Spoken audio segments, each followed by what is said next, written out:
The following program is video supplemental instruction. VSI is brought to you by the Teaching Center, UF's Learning Support Center, www.teachingcenter.ufl.edu.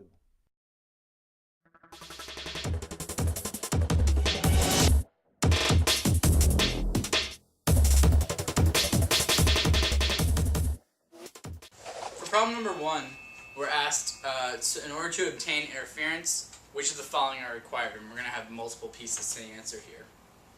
So remember that interference can be constructive or destructive or anything in between, and it always has to do with at least two waves interacting with each other.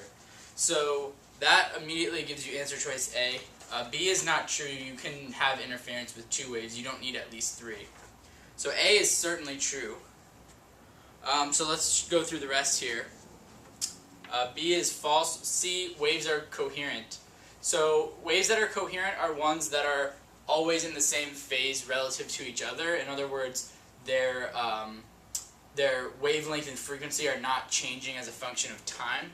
So for example, light from a standard fluorescent light or ceiling light or something like that are definitely incoherent because the light fluctuates from time to time. It's an incoherent source, as well as even something as the sun. So coherent light needs to be produced so that it always will have the same wavelength and frequency relative to the other wave you're interfering with.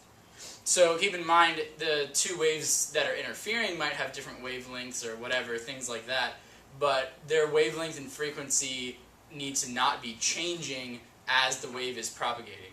So C, waves that are coherent, that is definitely true to obtain interference. So we have A and C. You can see that already narrows it down to choices 1 and 4. So let's just show why E is incorrect here. And like I said, for D, waves of different wavelength, that's fine. You can have interference with or without those. So E, waves that are transverse. It's not required for waves to be transverse to interfere. For example, sound waves interfere, and you've done a couple examples of this in other problems.